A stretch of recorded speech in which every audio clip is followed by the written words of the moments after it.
Friday night. Friday night, and we're back at it. Where's Third podcast, Cosmo? third podcast of the year. Where did Cosmo go? Uh, his mom is about ready to come home. He usually senses it and heads over. There you go. So, Well, John, hey, it's almost end of January. This is our third yeah, podcast, fourth podcast, third third, podcast. That's third right. podcast of the year. We're getting back into the rhythm. Episode or season five, Yep. Episode. episode three. Yeah. All right. We're coming along. I did my first triathlon of the year last weekend. Yeah. I don't think I heard anything. I didn't even see any pictures posted. So you did the indoor triathlon at Lifetime, Yeah. which is to swim as far as you can in 10 minutes, Yep. indoor bike as far as you can in 30 minutes 30 minutes, and then run as far as you can on treadmill in 20 minutes. and 20 minutes. You know, it's so fun. There Yeah. ended up being there was 24 people I think that did it. Mhm. Uh, at least I think half of them were from the triathlon club, which was really cool. Okay, good. And I don't know. I think it's kind of fun in the middle of the winter. Yeah. It's cold outside, and we get to do what we do. And yeah, and I like the format. It's because something about knowing how long you're going in time, Hmm. it messes with your mind a little bit compared to going distance. Hmm. And the pacing is just a little bit different. Um, yeah, I really enjoy it. I think I've done that 6 or 7 times Yeah. that race, and it's a lot of fun. It's also a really interesting thing to go that hard. Hmm. Kind of you're redlining. Yeah. It's like a sprint triathlon, and you're going as hard as you can. I might even ride harder there because I know I'm not going to crash. Yeah. Right. Yeah, Right. that's true. Although the treadmill, I felt a few times like I was going to crash because I Oh, started, when you're going really fast on a treadmill, yeah. sometimes it feels a little unnerving. Oh, that's funny. Well, it's interesting. The format of see how far you can go in a time is a change, obviously, because when we go to a race, we do a distance and we try to do it as fast as possible. Yeah, What's interesting is that model that you did that race in, that's how a lot of research studies are done when you're looking at fatigue. exactly. You do time to exhaustion. Yeah, And that type of research, it makes a lot of sense from an empirical design, but from an athlete perspective, because you're not used to, even in this case, just cycling as far and as fast as you can, as long as you can, that is really a hard model. And this is often a limitation of some of the research when they use that time to exhaustion as their main experimental design. yeah. I find it's the trickiest on the treadmill too, Hmm. because you're looking at it and you're seeing your heart rate and you're seeing your pace right in front of you. Right, right. Right. Normally we're out running and like on the road, for example, or in a triathlon, and yeah, maybe you glance at your heart rate, right? Maybe you get an indicator every mile of how fast you're going, Yeah, but you don't just have it like, hey, I got this thing and it's saying I'm doing 7 miles an hour or whatever it is, and it's telling you right in front of you. yeah. It's giving your heart rate like right there, and then Mm. it's also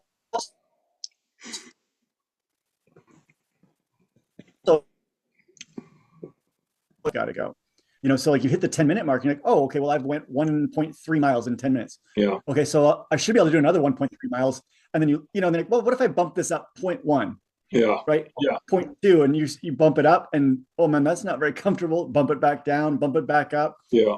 It's just, I don't know. I think it's really fun to do that and to do something different. It's a total different approach. And so when I was doing the indoor tries, I loved them. And you're right, this time of year it's sort of fun to do. I would often take my 10 minute swim. This is how far I know I can swim if I do this pace. Yep. And that's how I would approach it is I would say I'm shooting for 800 yards, whatever it is. Yep. And then if I can go more than that, that's great. If I miss it, that's the way it is. And same thing on the bike and on the treadmill, try to have a sense of that. What would be really cool is to do that race, but block off at least the bike power or distance rating and block off the treadmill settings. Don't even show you speed. That would be really interesting. A whole different, that would really blow your mind then. Yeah. Would you say, hey, just you could still see the time? Well, maybe you have to at least give time. Yeah. I think you have to have time because Yeah, I think that'd be more yeah. relevant. Or maybe the time, but it's like every like 5 minutes or something. I don't know. But I yeah, I think think you gotta have time. yeah. If I didn't even have time, that would be really hard. But yeah, because yeah, gauging time when we're exercising is not an easy thing to do. I mean, No, it's sometimes it's really hard. yeah, sometimes you do a run and you're like, wow, that was like that just seemed like a quick time. And other runs they do the same distance, or and it's like that took forever. Yeah. So I think there's going to be another indoor triathlon at UNLV. I think mhm. they usually have it in March or something like that. So I think I'm going to try and see if I can Oh, see if good. I can get on Is that that one with the too kids? with the kids. Might Yeah, as, might yeah, as well. Maybe I could, I don't know, see if I could beat some of them. yeah, The old man beating the college kids. All yeah, right. So, John, tonight we're gonna talk about clickbait, YouTube. I don't even know yeah. how we're gonna intro this, but this idea came to me earlier this week. I spend a lot of time watching different YouTube things. I really like watching like swim technique videos, run technique videos. Um, and so I was going through, you know how your feed gets where it starts to send you like every swim video ever and every run video. And I started looking for something new to watch. And the first thing that comes up is you're riding too fast. Oh, okay. I know this theory, right? Like we're kind of red zoning too much. Okay, next one. If you want to run faster, you need to run fast. Hmm. And I'm okay. And then the next one, oh, threshold training on the bike, it will get you the fastest. Yeah, And it was just kind of one after another of just mixed messages. right. Now, I think that this is a really I get why they do this because it's flashy, right? We call this clickbait. Right. It sounds good. Um, and the other thing I think is kind of down this road is you kind of have to tell people. I don't know why this is to get people to click on YouTube things that they're doing something wrong. Hmm. Oh, you're doing this wrong. This is how you do it better. Hmm. And it almost makes people feel, I think, bad or then also good because, oh, now I know what to do right. Hmm. And I don't know, like, have you come across this kind of Oh, marketing? totally. I mean, there's so many instances where you get contradictory information on whatever exercise topic it be. Yep. Maybe you get GI problems during an Ironman. Well, there's some people will say you drink too much. The Yep. other people will say you didn't drink enough. And it's like this competing information is really difficult for anyone to resolve because I really see two things here with when you mention this topic. I really see two main issues that I want to chat with you about on this. Is one, how to train, Yep. and then two, how do you determine who is an expert and who you should listen to? That's the key. Right. And so you've got these competing things. So someone's saying go fast, someone's saying go slow. Who are you going to believe? And not only that, but then what is the right way to go for you? So how do you, when you watch a video, whether it's just prompted through the algorithm or you find something, how do you determine if that person has expertise to do the presentation? Well, I think it's almost impossible, Yeah. right? But because it's like I don't know when I'm watching a video, I don't let's go look up the person's Yeah. CV. Yeah. But one of the critical things that I like to do is listen to what they're saying, Yeah. and if they are sounding too much like it is this way, I love it. they're wrong. Yeah. They're not an expert, right? Anytime they have the answer, Answer. turn Yep. them off. Yep. It just, yeah. Or I was anytime you have an absolute, you should be. I'll use this one because it's out there all the time. You should all be running at 180 steps per minute. Yep. Once you hear that, it's like, no, that's not true. Okay, that's not true. So Exactly. it's not. We do not all run, nor should we run at 180 steps per minute.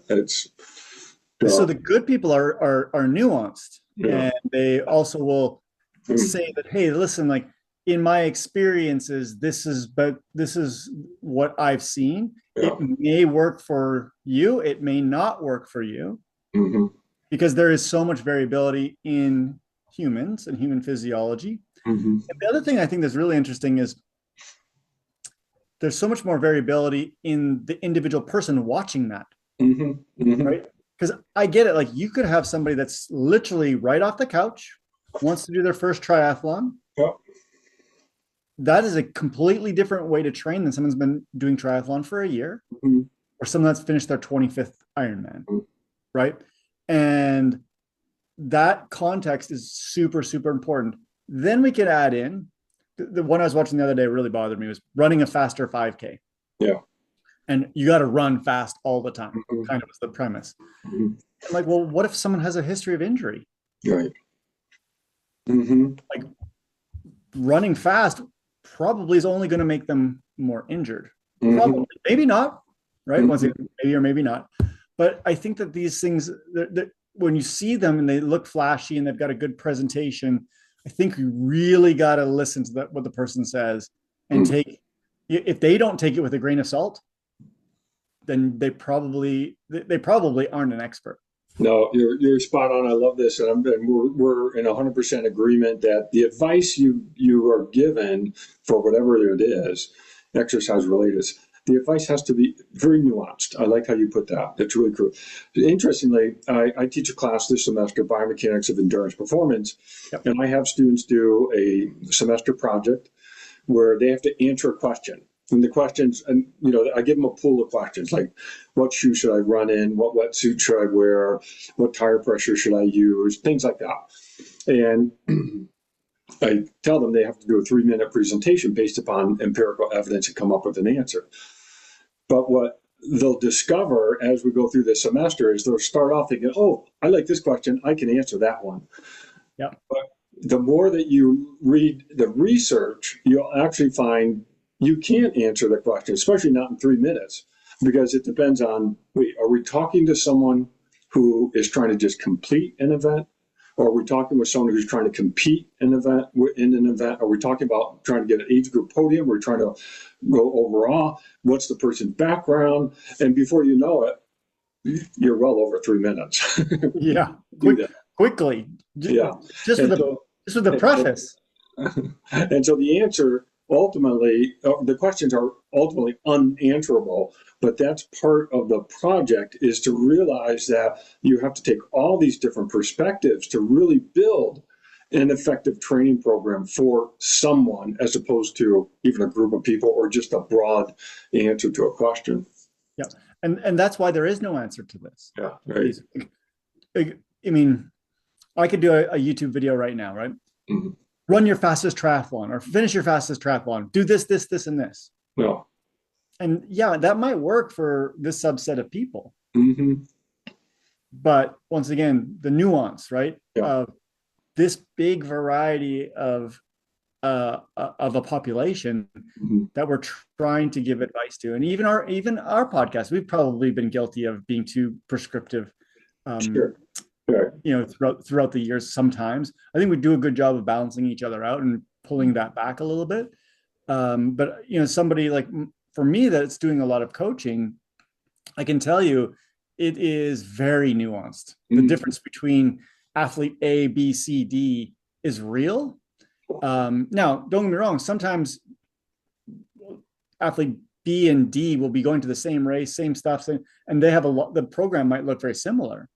Mm-hmm. But once again, it's very rarely is it the same. Yeah. Well, recently I got interviewed and I got asked the question, well, what's the best running shoe? Yes. The fastest one. That's the answer. And try to answer that question, right? And you have. I mean, that is nuanced. And there's no, and I start off with, there's no single shoe that works for everybody. I don't care what the shoe is, shoe A, B, C, whatever it is, that shoe will not work for everybody. Now we have to start with that and then sort of explain why that is the case. You should start out with, I can tell you which ones are slow. Yeah. Your hiking boot, that's probably going to be relatively slow.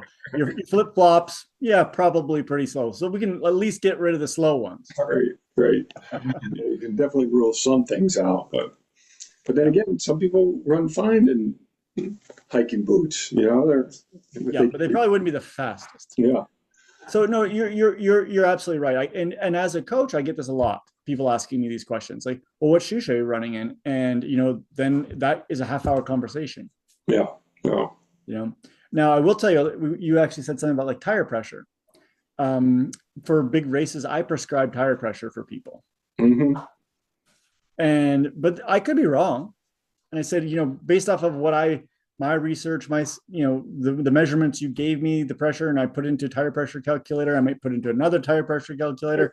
Right. This is what we think, and then chances are their pump's not accurate enough, anyways. And Hmm. at least we're in the ballpark. Well, and that probably was a bad example of a question because that is a little bit more mechanical. Yeah, And that's true. that the tire pressure is dependent on body weight. It is dependent on speed, and we've done this work, right? I mean, we thought it was an Exactly. easy question to A answer, tough but it was question. based on body weight, based on speed, based on wind, wind speed, wind direction, who else and what else is around you. It's based upon the tire construction, the wheel construction, the wheel width. It's based upon the surface. I don't know. I know I'm leaving some things out, but if you can account for all that, you can say this is what your tire pressure should be. But you can't. But it is more of a mechanical, mathematical formula more so than what shoe should I wear, because the tire pressure isn't a person dependent other than how much the person weighs. But I still think it's good an example, John, because there's no right answer for a triathlon, Yeah. right? What if it's more humid on that? Right. What if the Well, roads are a little bit more slick? is the road surface on any triathlon you've done Well, consistent throughout the whole race? they're never the same. Yeah, it's Right, never the same. mile to mile, it's not consistent. Yeah. Hmm. So, is temperature consistent? Yeah. Yeah. Is Right. barometric pressure consistent? Hmm. Like all these things that we learned when we were doing tire pressure testing, and a cloud would go over. Yeah. All of a sudden, our numbers weren't working. You're like, what is going on? The Oh, only it's thing so that changed frustrating. was a cloud came over. Yeah. So, if somebody tells you Hmm. this is to go faster, you need 80 psi. Yeah. It's probably not right. It's way more nuanced than that. And just for some context for everyone is that this was a study that Ted and I got involved with, and we thought it was going to be a weekend project where we would go out and measure rolling resistance and change some tires. And we're like, oh yeah, that shouldn't be too hard. I think I worked on that project for at least 3 or 4 years, Yes. and it was at the end we still came to the questions like, oh my gosh, there's so many things that influence rolling resistance, and we're only measuring some of them. So, John, let's circle back around to this running thing. So, Mhm. if someone was to ask you this question, John, how do I become a faster runner in triathlon? And so here we got to say, well, what is faster, and who are you? This is where a coach Yeah, can really help someone because they have to interview the person. What's your exactly. experience? What are your 5K times? What is the goal that you want to get to? Is it achievable? Is it not achievable? And so there's a lot of those background questions before you can even answer the question. What do I need to do to get faster? Well, I can give some general Yep. principles that I follow and I like to talk with people about. You got to enjoy your training. Now Yep. you got to look forward to it. It cannot be something that you want to avoid. You got to enjoy it. You got to be consistent, and you got to provide enough stress to the body so that it responds. And then you need to have some recovery so that your body rebuilds in response to that stress. And the recovery has to match the stress. I love it. Okay. So going back to this YouTuber, thing was, I ran a 16-minute 5K by doing this. Yeah, Right. yeah, And right. so I started watching, and then He's like, well, I started out at 22, Yeah. and in 4 years of doing this, I ran a 16. Yeah. Oh, okay. The Yeah. clickbait is do what I do and you'll run a 16-minute Yeah. 5K. But at least he added that in. Okay, well, over 4 years, though, that's a long commitment Yeah. time. Yeah. You're not going to run a 16-minute 5K like next race. Yeah. Do you know what I mean? So I do love your answer. And I really do think you're also very astute in saying it needs to be fun, Hmm. right? And it needs to be something that, well, it doesn't need to be. If you want to be successful, Yeah. it needs to be fun. Um, you need to, in my opinion, number one thing is train consistently. Hmm. You want to run faster, you need to run more Yeah. or Hmm. I get more consistently. I Yeah. guess that's the better way to do it. This goes, you have to build up a lot to get more volume and more consistency.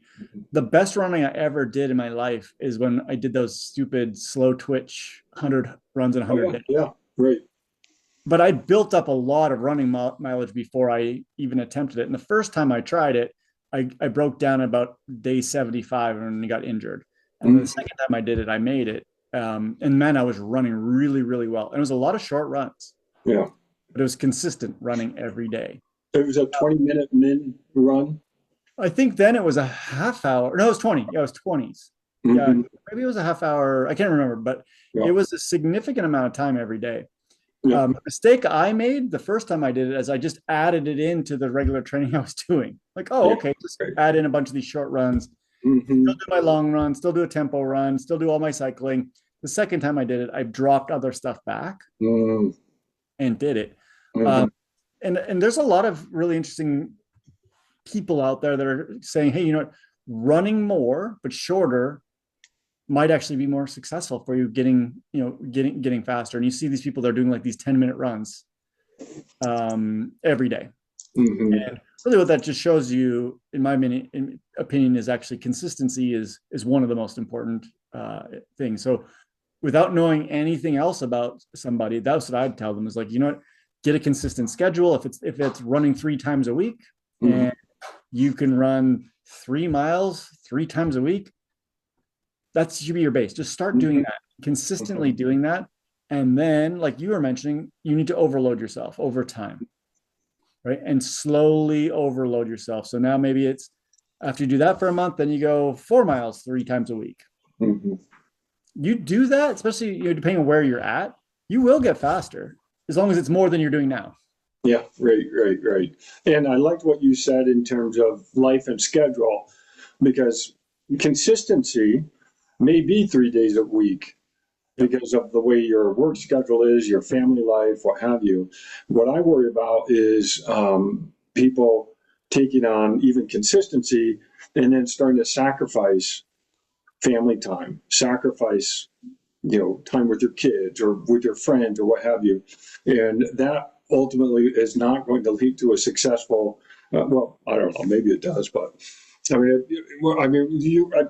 maybe I take a step back. I think you and I share the same perspective of triathlon: is that we want it to add value to our lives, and yes, we want to do as best we can, but at the same time, we do it with a balance of enjoying family, friends, and not tipping the scale off in one direction too much. So I think that that's just an important tenet that I know you hold and I do as well. But I got to be honest with you, there's been times when I didn't always hold to that, Yeah, yeah. and I didn't always see it coming. Hmm. You just kind of get down that road, and well, I got to do more, I got to do more, I got to do more as you build up, Hmm. and you do give up some of those things. Yeah. And but sometimes it's like in your own heart of hearts, it's worth it at that. Hmm. You I can think back to like my first full Ironman and the training. I felt like I needed to do more volume, and there's definitely days where I chose to train rather than family stuff or rather than friends stuff. Um, I don't necessarily regret it, but I also didn't. I knew I was making that. I was consciously making that decision Hmm. Hmm. because mostly because I was scared, Yeah. right? Scared of not being prepared. Hmm. So I think that but I've now like that, that's 10 years ago, 11 years ago, I have a better balance in my life. Um, but it definitely, it took some soul searching. Yeah, yeah. Well, and it's hard. I mean, that's why we have these phrases like Iron Widow, or, if you get to an Ironman and you're still married, you didn't train hard enough. There's Yeah. Yeah. it's a terrible mindset, but it's an easy mindset to adopt as you're training for something long like an Ironman, iron distance event, Yeah. because it is a volume and it's a time issue, and that's why I think what you said. I mean, there's value in being fit, and there's value in exercising that can bring value to others around you. I know I'm a better person if I'm getting my exercise in. If I'm not getting my exercise in, I'm pretty cranky. So there's that balance of that part as well in terms of our mental health, and using exercise to make me a better person to work with others. Yeah. It's actually something that when somebody approaches me and wants me to coach them, or somebody I already coached that tells me that I want to do an Ironman, Hmm. the first question I ask is, well, how much time do you got? Yeah. Right. And really, how much time do you got? Hmm. How much time are you training now? Right. And if they say, well, I'm going like 10 hours, 11 hours, okay, um, great. We can do an Ironman with that. But how fast do you want to go? How much do you want to improve between now and then? Right. Because if you want to qualify for Kona, different story. Right. Right. Because if that's the goal, it might be like, this is more of a 20-hour a week Hmm. thing. Hmm. Um, do you have that? Like, do you Yep. honestly, and really, do you have that? Mhm. And will your life, these are questions that are conversations I have with people. Will your life still be fulfilled in other ways? Will you still get to be able to go to your kids' soccer games and be able to go on date night with your wife and all Mhm. these things? And you have a job, Yeah. right? So these are real conversations that as a coach I have with people. And I've convinced people not to do an Ironman No. because when you put it down when you put it down, like it's going to negatively impact their life more Mhm. than positively. There's only 24 hours in the day. Yep. And when someone does all of a sudden say they want to take on an Ironman, they've already got their hours filled. It's not like Exactly. they're sitting around on the couch for 4 hours a day and they weren't doing anything. And you say, well, there's 4 hours we can exercise with that time. But no one does that. And even you and I have talked about in the previous episodes, being injured.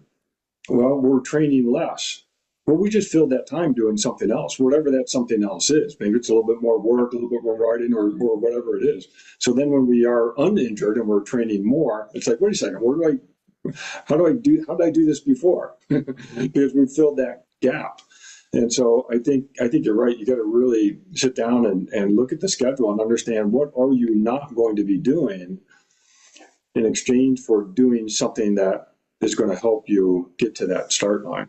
And hopefully it's, well, I don't need to watch so much TV, or I don't need to surf, internet for an hour or what have you. I don't know what it is, but But then the pushback to that argument, John, is you actually do need to spend 4 hours watching TV because you need to rest and you need to turn your mind off. You need to let your legs relax.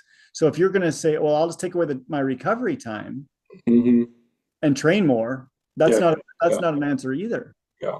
Right. So, but you got to find those hours, and you do have to Yeah. adjust, and you're ultimately going to have to pull something off Yep. that, or do something less in order to add in the exercise time. And that's why I talk with my students all the time about this. Is if you're going to get into endurance sports, you need to make exercise as part of your lifestyle. And when you do that, then the training is part of your regular life. It's not something that you're sacrificing here or there. You're saying, well, this is what I do. In my schedule, I block out time to swim, bike, and run. That's what I do. That's part of my life. And I think that's the lifestyle that you and I have talked about, that we always promote with triathlon, is make it a lifestyle. And then it's not sacrificing. It's not giving something up. Okay, I want to circle back around to Yeah. um, do I need to train fast or train slow? Yeah, because I'm getting too preachy right now. So So I'm circling back around. So do I need to train fast or train slow? What do I yeah. need to do to be a faster triathlete? What do I need to do? So Train fast or train slow? well, okay. So the way the I'm research, setting you up. I know I'm setting you up. yeah, yeah, the way you are, but this is a lecture. So I'm going to take a lecture and bring it down to just a quick answer. The research out there shows that high intensity interval sessions are very effective at eliciting a training response, built on a foundation of long, slow distances. Okay, that there's plenty of studies that have shown that, but we need to be careful because those studies look at athletes over a limited period of time. We don't know what happens after week 8. We don't know what happens after week 16. Usually, a training program is 8 to 16 weeks in a research program. And I mention that because what we don't know is how sustainable high intensity training programs are over a long period of time.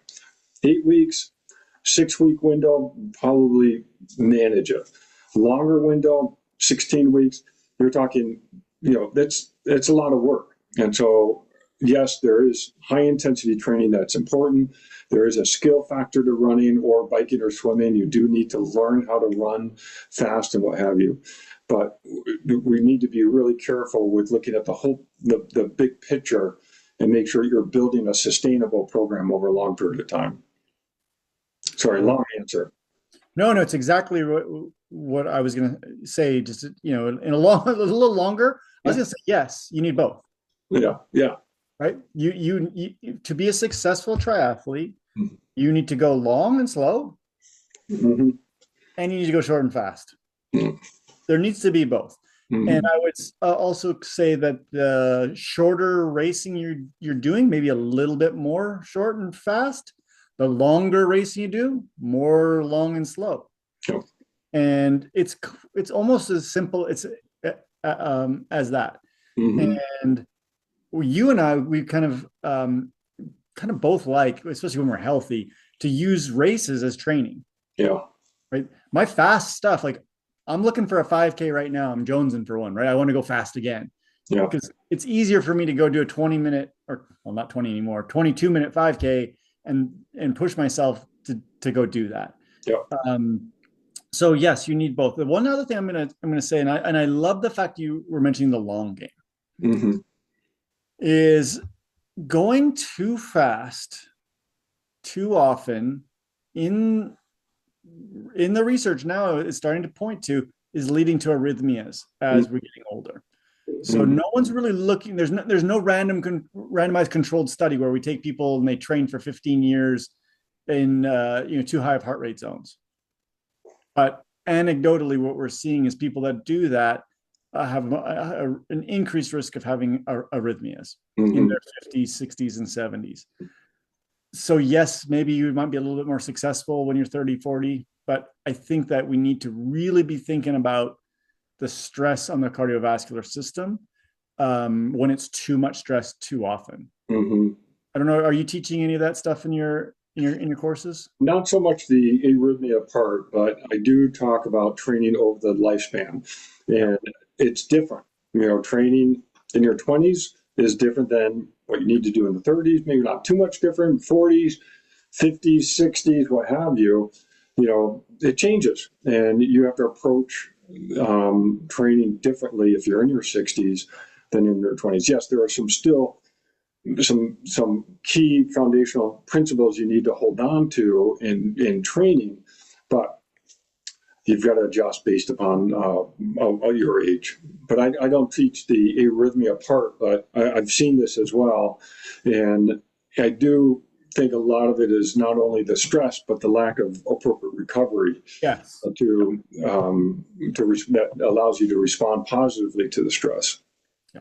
Exactly. Well, the one other thing I was going to mention, and we've talked about this before, and people that listen a lot probably have heard this already, but we were talking about the time. The other Mm-hmm. place you can't steal time from is your sleep, right?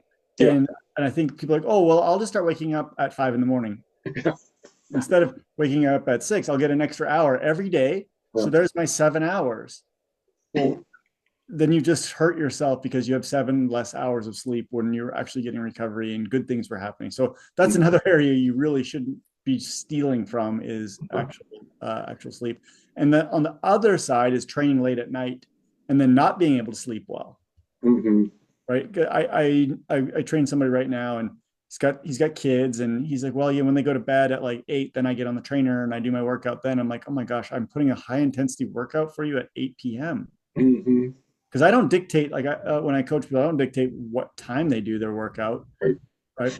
And I started looking, I'm like, oh my gosh, this guy's redlining it at over 9, and now at like 9 o'clock he's finishing, and I'm like, oh my, how long does it take him to come down and actually get to sleep? And so those are some other little caveats I think we need to think about when we're trying to gain more time. No, that's a great point. I know you've been a big advocate of people sleeping appropriately, and if you cheat your sleep, it will work against you at some point. Another just little anecdote. I used to have this rule where if I didn't sleep too good 2 days in a row, I wouldn't train. I'm now down to one. If I don't have a good sleep, there's no training session that's so important that if I don't have a good sleep, I need to do it. Mm-hmm. Today was supposed to be a rest day for me on my schedule, but yesterday I didn't sleep well the night before. I'm like, okay, I'm gonna just move everything, move my ride to Friday instead of Thursday, and just leave it at that. And I'm not, I'm trying to be better about not chasing Mm-hmm. workouts.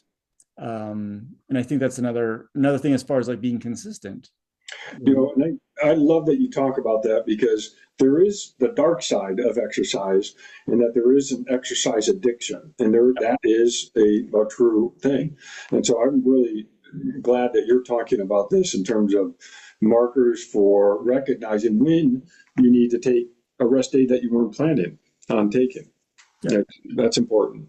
Yeah. And I think the athletes that do that actually recognize that their body's not ready to work out, Mhm. um, are more successful. They get injured less I believe that.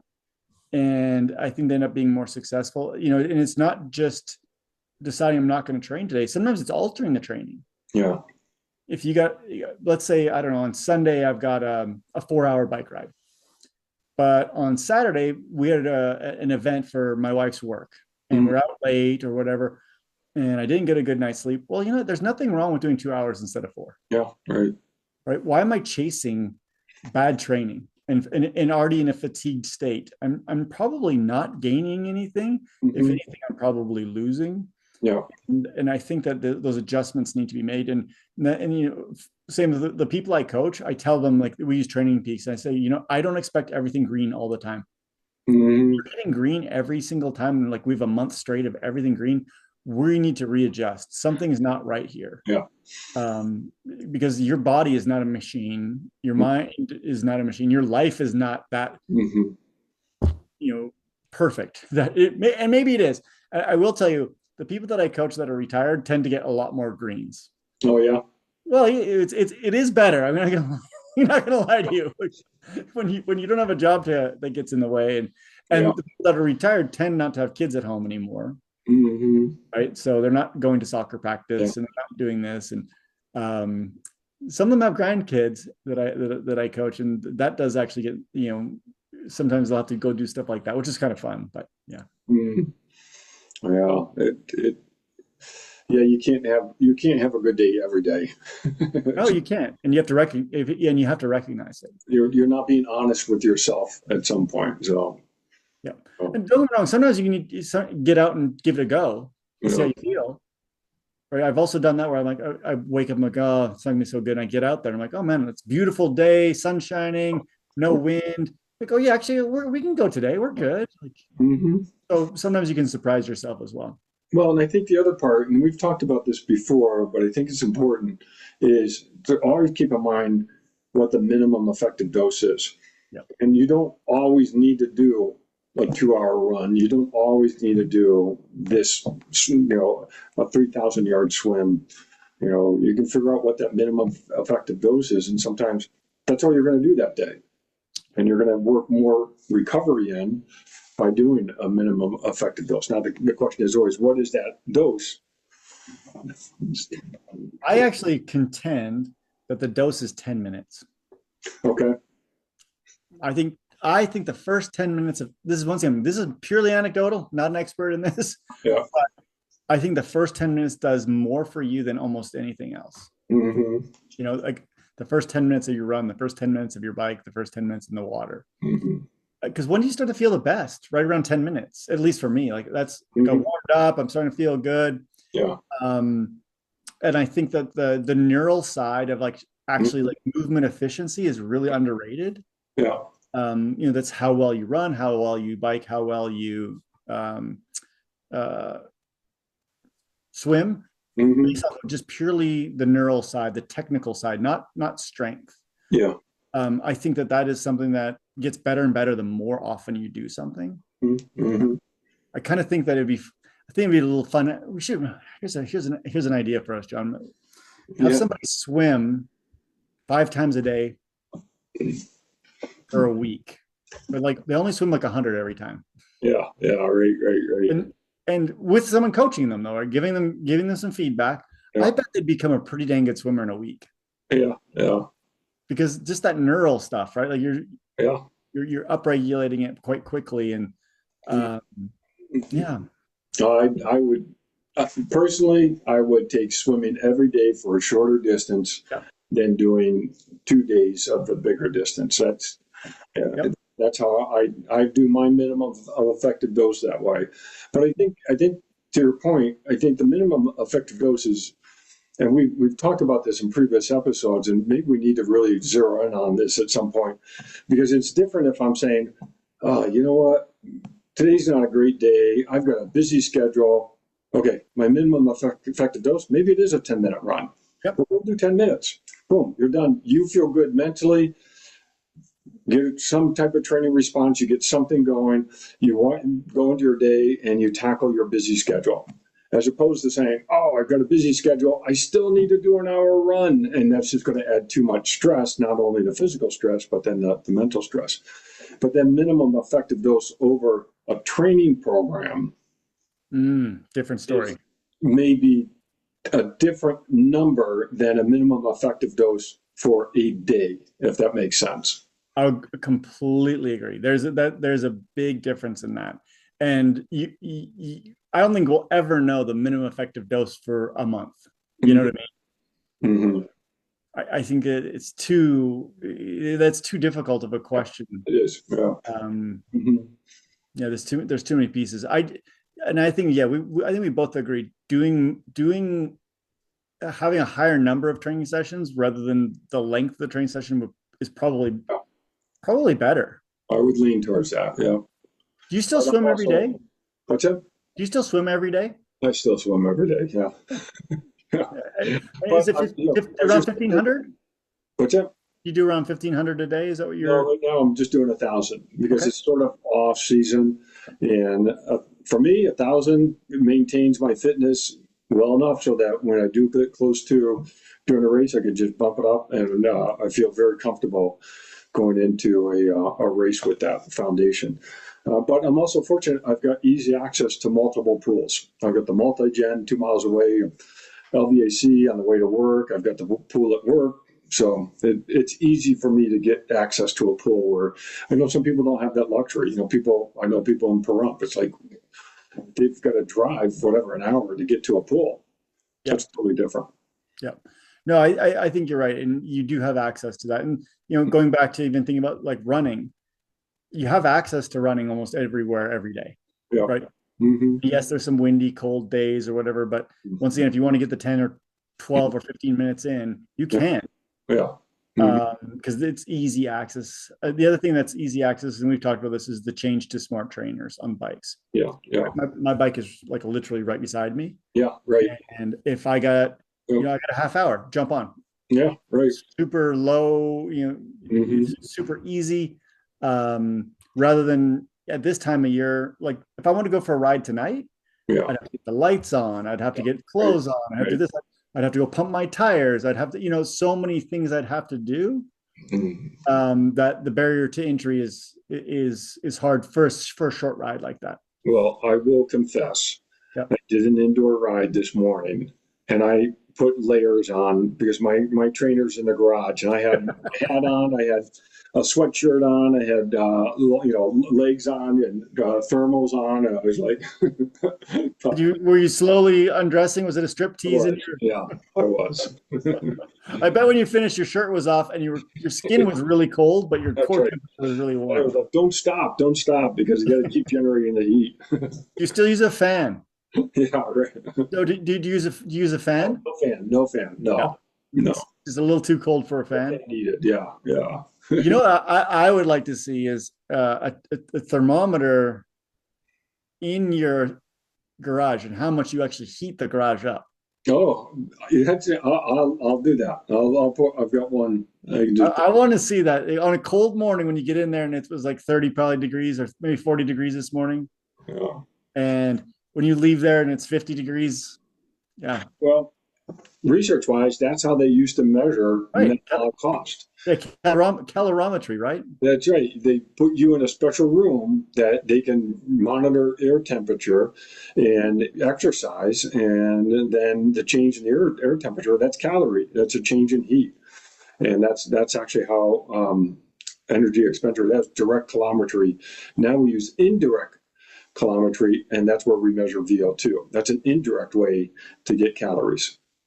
I was swimming at the pool the other day, Desert Breeze pool, and there were so many kids in the pool because the swim teams were swimming at the same time.